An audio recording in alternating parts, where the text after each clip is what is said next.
ये बात आप जरूर स्वीकार करें कि सोते समय आपको बहुत सावधान रहना है।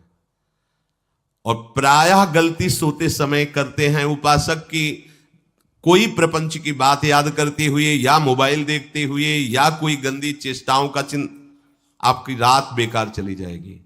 अगर गंदी चेष्टा हो गई तो सुबह भी बेकार हो जाएगी, दिन भी बेकार हो जाएगा, निरुत्साहित हो जाओगे। सोते समय आपको समय नहीं देना व्यर्थ चिंतन का। उसी समय विषय चिंतन होता है, उसी समय विषय भोग की आकांक्षा जागृत होती, उसी समय विषय देखने की इच्छा होती। मोबाइल है तो जिस समय आप अपनी शैया पर जाएं स्विच ऑफ कर दें। उसमें मैसेज घंटी आने का कोई भी रास्ता मत रखें। मान लीजिए आप उपासक हैं भगवत प्राप्ति के, 30-35 वर्ष ये नहीं था तो सब मर नहीं गए थे। और बोले इमरजेंसी, जब इसकी 30-35 वर्ष से पहले इसकी कोई रचना नहीं थी, मुझे लगता है, क्योंकि 30-35 वर्ष में ही इसका विस्तार देखा है। नहीं तो कभी किसी के पास मोबाइल नहीं। कोई बड़े अधिकारी तो इतना बड़ा वो, इतना बड़ा वाला वो ऐसे रखते थे। नहीं तो मोबाइल तो हमें लगता है 30-35 वर्ष। तो फिर इमरजेंसी कैसे चलती थी? कैसे चलती थी इमरजेंसी? और आप ब्रह्मा हो क्या कि इमरजेंसी संभाल लोगे? स्विच ऑफ करो। जो सब इमरजेंसी संभालने के लिए तैयार, रात दिन न सोता है, वो हर समय जागृत रहता है, वो हमारा आराध्य देव है। स्विच ऑफ करो, चिंतन लगाओ श्री जी का। ये जो रात्रि के शयन के समय मोबाइल में इधर उधर दृश्य देखने हैं, अपने सर्वनाश का बीज बोना है। मान लो, हमारी प्रार्थना मान लो, ये उस समय मन आपको परेशान करेगा जब कमरे की सिटकिनी अंदर से बंद होगी। सबसे प्रार्थना है रात्रि के शयन के समय। तो बोले फिर ठीक है 10 बजे तक देख लेंगे मोबाइल, इसके बाद शयन के समय भजन कर लेंगे। होगा ही नहीं। क्या तुम देखना चाहते हो? प्रिया प्रीतम के सिवा और कुछ क्या देखना चाहते हो? वो तो सुभग सुंदरी सहज सिंगार, सहज शोभा सर्वांग प्रति सहज रूप वृषभानुनंदिनी। हमारी स्वामिनी जी की सुंदरता छुपाने के लिए आभूषण पहनाए जाते हैं, औरों को तो आभूषण सुंदरता बढ़ाने के लिए। यहां छवि के छिपाए बे को ऐसे के दास होके क्या देखोगे मोबाइल में? क्या देखना चाहते हो? वासना की क्रीड़ा, और तुम उस क्रीड़ा को देखना चाहते हो? परमार्थ के पथिक हो। देखना है तो प्रभु को देखने की वृत्ति रखो, अन्यथा मूंद लो आंखें प्यारे, महान फल प्राप्त करोगे। सबसे प्रार्थना है एकांत में मोबाइल रूपी दुश्मन से बचो। क्योंकि जब आप गंदी बात कहीं देखोगे तो आपके अंदर वैसे ही चिंतन बनेगा, वो ऐसे ही लगेगा मैं भी ऐसा करूं, मैं भी ऐसा भोगूं, मैं भी ऐसा देखूं। मान लीजिए आप, जब हमारे शास्त्र कहते हैं कि पशु पक्षियों के मैथुन को भी नहीं देखना है, अगर ऐसा एक बार दृष्टि पड़े तो मानसिक प्रणाम करके दोबारा दृष्टि ना देना। और आप मोबाइल में ऐसी चेष्टाएं देखोगे, कैसे आप भगवत भजन करोगे? कैसे भगवत प्राप्ति का उद्देश्य रख पाओगे? ये कलयुग की बहुत महीन चाल है कि उसके बिना काम नहीं चलेगा और हम तुम्हें काम से युक्त कर देंगे। इसके बिना काम चलेगा नहीं, तुमको रखना पड़ेगा। और जब तुम इसे रखोगे तो हम काम अपना कर लेंगे। कलयुग ने कहा हम अपनी व्यवस्था बना लेंगे। यहां कह रहे जब आप नींद में जा रहे हैं तो बिल्कुल मानो मृत्यु शैया पे जा रहे हैं, आपको उस समय नाम जप में बहुत ध्यान देना है, कहीं मन बहक ना जाए। तो क्या होगा, 5-6 घंटे जो आप लेटोगे ना, वो भी भजन हो जाएगा। हमारा जो सततम योमाम स्मरत नित्यशा है ना, ये पूरा हो जाएगा। नहीं उस समय हम सो जाएंगे तो हमारा 6 घंटे का भी योग हो गया, 6 घंटे भजन रुक जाएगा। और ये 100% पक्की बात अनुभव की कहते हैं, यदि सोते हुए भजन करोगे तो जगते, कई बार तो पकड़ा है कि अगर आधे पद में बेशुद्ध हो गए तो वो पद पूरा जगते ही शुरू हो गया है। मतलब बीच में स्थिति भागवती की रही। जैसे बेहोश करते समय हमने कहा था जब ऑपरेशन के हमें बता देना, तो उनका बाबा अब इंजेक्शन लगाने वाले हैं तो वो 1 मिनट हमें केवल दीजिए, अपनी चित्तवृत्ति। तो जब होश आया तो वही पहले चिंतन चल रहा था, वही चिंतन। जैसे सोने के समय बेहोश हुए तो जगने के समय वही चिंतन, ऐसे ही इंजेक्शन से जब बेहोश हुए और जब होश आया तो वही चिंतन चल। बहुत बड़ा चमत्कार अभ्यास का है। नींद खुले तब से लेकर गाढ़ नींद आने तक स्मरण में कभी रुकना नहीं। और आपको एक छूट दे रहे हैं। कभी कभी क्या होता है कि एक मंत्र में, एक नाम में जैसे बहुत देर अभ्यास करते हैं तो मन उबने लगता है। इसका स्वभाव है, ये अनुभव की बातें कहते हैं। इसका स्वभाव है नवम नवम। नहीं तो ये मतलब, तो इसको हम लोगों ने कैसे फंसाया है। जैसे गुरु मंत्र जप रहे, अब 2-3 घंटे लगातार गुरु मंत्र जप, अब इसको उबन बढ़ी, अब ये छोड़ रहा है, बीच बीच में पता चलता है छोड़ना चाहता है, छोड़ रहा है, तुरंत इसको नाम में फंसाया। अब थोड़ी देर नाम में चला, फिर उभरा, बहुत विचित्र है ये, अब उसको फंसा दिया। उस पीछे की बात अभ्यास के समय, नमामि शमीशान निर्वाण रूपम विभुम व्यापकम ब्रह्मवेद स्वरूपम। चिंतन, पदगान करें, ये भगवान शिव पदगान कर रहे हैं, और उसका चिंतन, निर्वाण रूपम विभुम व्यापकम ब्रह्मवेद स्वरूपम। अब अपने यहां अवसर है, सुंदर सुंदर कोई पद, गुरुमंत्र जब करते हुए मन जब उबने लगे, राधा वल्लभ श्री हरिवंश, राधा वल्लभ श्री हरिवंश, राधा वल्लभ श्री हरिवंश, इसमें भी उबने लगे, शुरू कर, जोई जोई प्यारो करे सोई मोही भावे, भावे मोही जोई, इसमें भी उबने लगे। सुधा निधि का कोई एक लाइन ले लो, ब्रह्मेश्वरादि सुदुरूह पदारविंद श्रीमत् पराग परमाद्भुत वैभव, ब्रह्मेश्वरादि सुदुरूह छोड़ना नहीं है, तू भाग में नवम नवम दे रहा हूं, नवम नवम। इसको फंसाने के लिए आपके पास अस्त्र हो, जैसे यहां चाकू, यहां पिस्तौल, तलवार, ये वो सब बिल्कुल वीर सजा रहता है, ऐसे ही अपने लोग सजे रहते हैं। छोटा राधा, अब उन्होंने एकदम चिपक गया आके, तो कैसे मारे, तो छोटी चाकू है ना वैसे, राधा राधा राधा, थोड़ा दूरी राधा वल्लभ श्री हरिवंश, थोड़ा और दूरी गुरु मंत्र, बड़े बड़े अस्त्र अपने पास रख ले, बहुत भाग रहा है तो फंसा दिया। प्रथम यथामति प्रणव शिव, अब लग पूरा पदगा उसमें लग, प्रथम यथामति प्रणव। भोजन पाते समय ऐसा अभ्यास किया है, 1 घंटा के पहले भोजन नहीं होता, चाहे 2 रोटी पाना हो, समय लगता है भोजन, आराम एक एक नाम, एक एक, कुछ भी हल्ला मचाओ, कोई फर्क नहीं पड़ेगा, अपना चलेगा। अभ्यास स्नान के समय, भोजन के समय, किसी क्रिया के करते समय, किसी से बात करते समय, सोते समय, ये विशेष स्थान जहां में सावधान रहना है। यहां भजन छूटता है, ध्यान देना, यही भजन छूटता है। चलते समय, क्रियावान होते समय, प्रसाद पाते समय, या किसी से बतराते समय, ये सब भजन के छूटने के स्थान है, और यही पकड़ना है भजन को। जब आपको बिल्कुल न लगे तो मानसिक सा बंद कर दो और गुनगुनाने लगो, जो धुनी आपको अच्छी लगे उसी में नाम, कोई नाम लेके, संसार का चिंतन ना होने पावे, चाहे जो कुछ तुम जहां तुम्हारा मन आवे, गंगावरी गोदावरी, कुछ भी भागवतिक चिंतन के सिवा संसार के चिंतन न होने पाए। पहले ऐसे अनन्य बनो, फिर बाद में अनन्यता आती, रसना कटो जो अन, हाँ भी विषय चिंतन कर रहे हैं, प्रपंच कर रहे हैं, बोले रसना कटो जो अन रटो, और नहीं बोल सकते, प्रपंच बोलेंगे बस, रसना कटो, ये शब्द वहां नहीं आते। पहले हम आपको छूट देते, भक्त चरित्र, भगवान की चरित्र, नाम कीर्तन मंत्र, जो भी चाहो, संसार का चिंतन मत होने देना, पहले ये पकड़ो, फिर आगे चल करके जब पवित्र हृदय होगा तब ये निष्ठा आती, रसना कटो जो अन रटो, निरखियन फुटो नयन।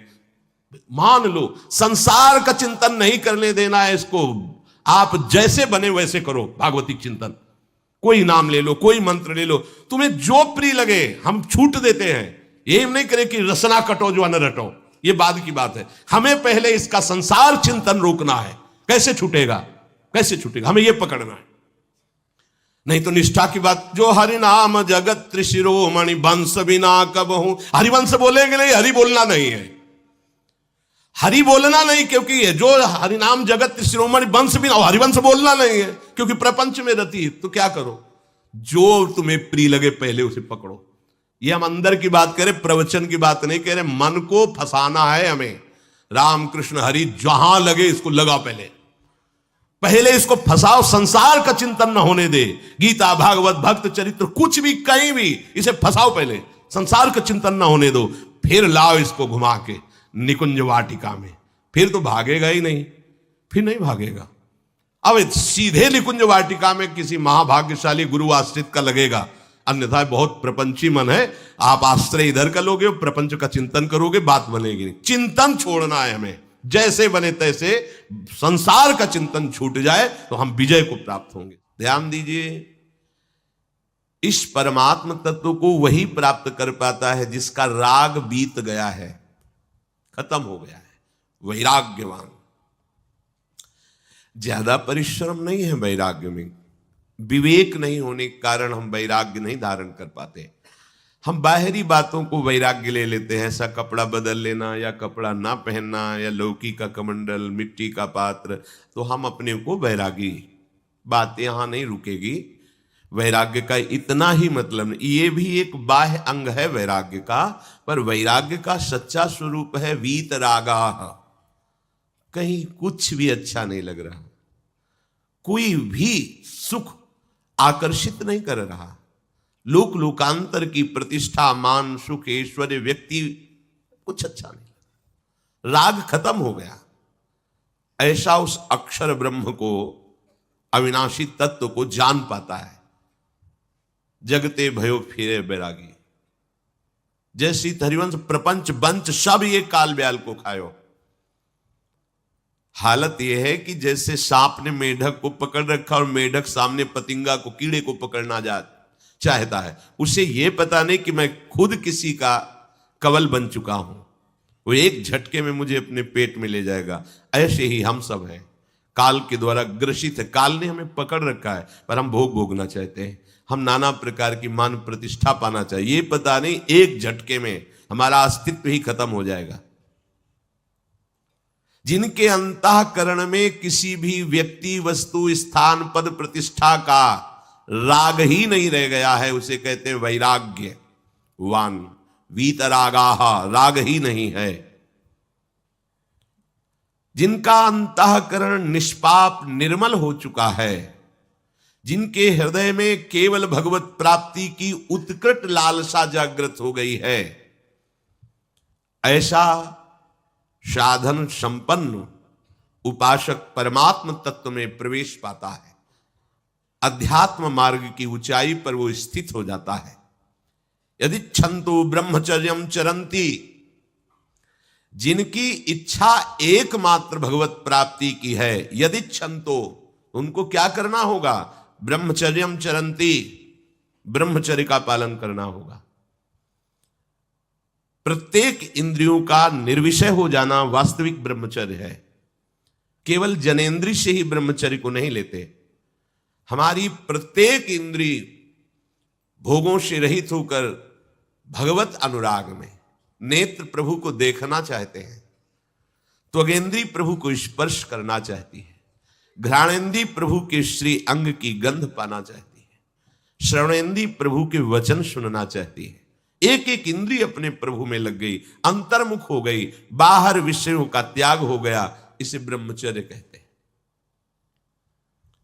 पर प्रारंभिक ब्रह्मचर्य में जनेंद्रिय का ब्रह्मचर्य अत्यंत आवश्यक है। यदि जनेंद्रिय जन्य व्यभिचार दोष से युक्त है तो कदापि उसे भगवत प्राप्ति नहीं हो सकती। शुभ गति व्यभिचारी शुभ गति चाहे, असंभव। और भगवत मार्ग में सबसे बड़ा दुश्मन यही व्यभिचार दोष है, काम। इसी से हमारा हृदय मलिन होता रहता है। अंधा बटे और पड़ा चबाए वाली दशा रहती है। हमें 50 वर्ष हो गए, अरे 50 जन्म हो जाए, तुम व्यभिचार करो, गंदी बातें करो, गंदे चिंतन करो, सो समय व्यतीत करें। अनंत जन्म व्यतीत हो गए, भगवत प्राप्ति हुई क्या? 50 वर्ष से भगवत प्राप्ति हो जाएगी क्या? 5 मिनट काफी है भगवत प्राप्ति में। एक बार नाम काफी है। वो स्थिति तो लाओ। बार बार बहिर्मुख वृत्तियों के द्वारा विषयों में सुख बुद्धि कर लेने से हमारा सारा का सारा अध्यात्म चिंतन बदलता रहता है, इसलिए लाभ नहीं मिल पाता, एक रस चिंतन नहीं रह पाता। बार बार विक्षेपी विषय करते रहते हो, हम सहते रहते हैं और भोगते रहते हैं। एक बार तो हिम्मत करके उठो। अवलो नशानी अब ना नशई हो, एक बार तो दृढ़ बनो। बस मन के अनुकूल चलने की बात को तुम्हें रोकना होगा, तभी तुम्हारे अंदर यदि छंतो, ऐसी इच्छा जागृत होगी। पक्का पक्का ऐसा ही है। जब हम किसी विषय के वेग को सहते हैं, विषय नहीं भोगते हैं, तो मन बहुत जलाता है। उस जलन में फिर एक ही बात होती है, बस भगवत प्राप्ति हो जाए, झंझट खत्म हो जाए।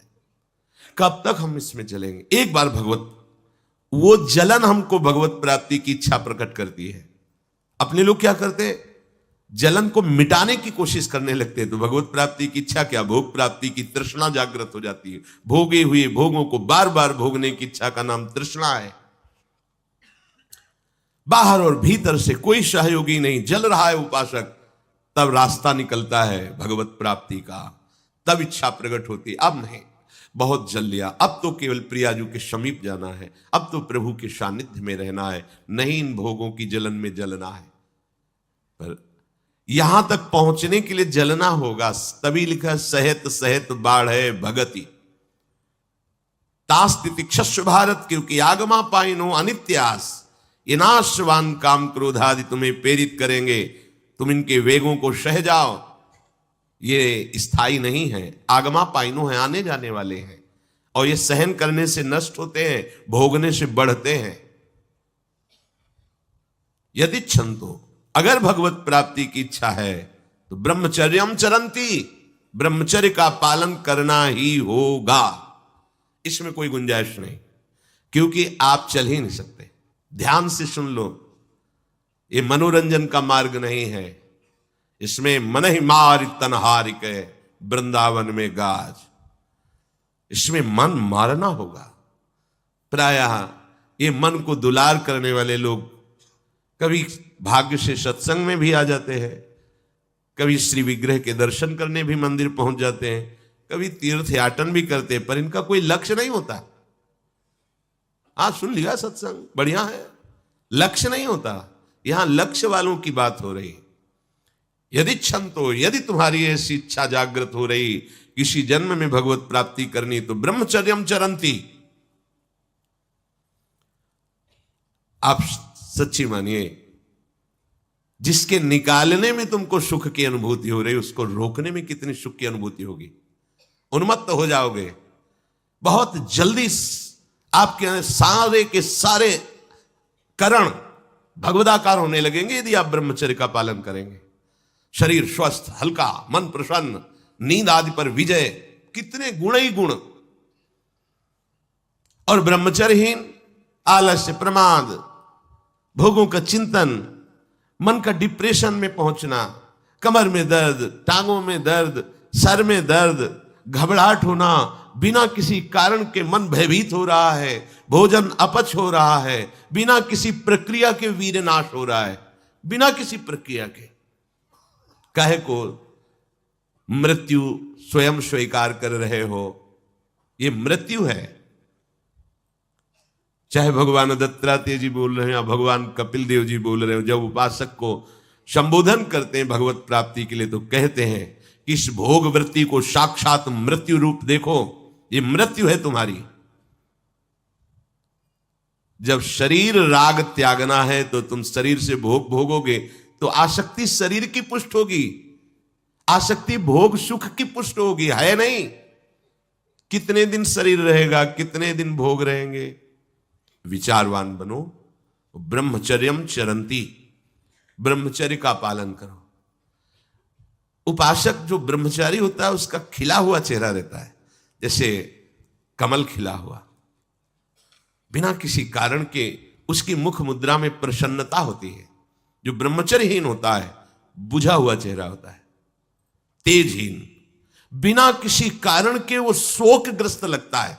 बैठा है, आपको लग रहा है शांत है, लेकिन आप चेहरे को देखो, वो एक शोकग्रस्त है, कुम्हलाया हुआ चेहरा, अशांत चेहरा,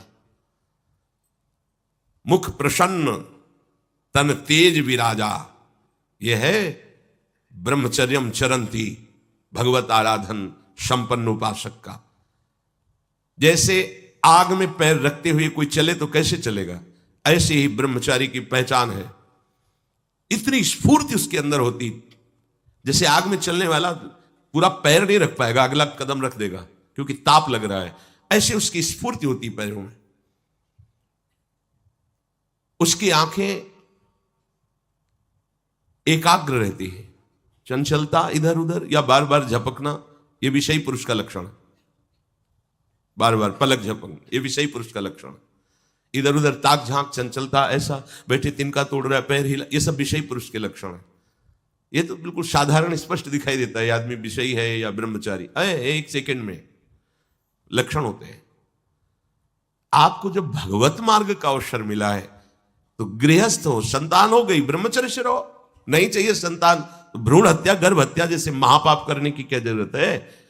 उसी वीर से संतान उत्पन्न होती है जिसको आप नष्ट कर रहे हो, जिसको आप ऐसे पानी में बहा रहे हो, व्यर्थ फेंक रहे हो, तो उसको भ्रूण हत्या का पाप लग रहा है, तो तुमको पुण्य लग रहा है, वीरपात कर रहे हो तुम्हें भी वही हत्या लग रही है, क्योंकि उसमें वही जीवात्मा है जो मां के गर्भ में जाके बालक रूप धारण कर लेती है, उसको तुम नष्ट कर रहे हो। पर बुद्धि भ्रष्ट हो गई है, समझ में नहीं आता, व्यर्थ में वीरपात करते हो, व्यर्थ में। तुम्हारा भजन बनेगा, तुम अध्यात्म के योगी बनोगे? मजाक है अध्यात्म का मार्ग। होश में हो जाओ, ये मन की दुलार को बंद करो। जब तक इच्छा ही नहीं भगवत प्राप्ति की, तो फिर तुम कैसे भगवत प्राप्ति कर पाओगे? भगवत प्राप्ति की इच्छा कैसे होगी जब तुम्हारी इस तरह से निंदनीय वृत्तियां हैं? इंद्रियों को दुलार कर रहे हो, मन को दुलार कर रहे हो, भगवत प्राप्ति चाहते हो, आचरण नीच और चाहते हो उच्च पदवी। सावधान हो जाओ। जय श्री कृष्णा, राधे राधे। प्यारे दोस्तों, हरि हरि नाम जप चैनल में आप सभी का स्वागत है। आप ऐसे ही अपना आशीर्वाद बनाए रखें।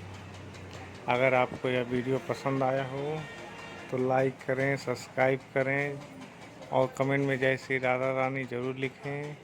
जय श्री राधा रानी, जय श्री राधे राधे।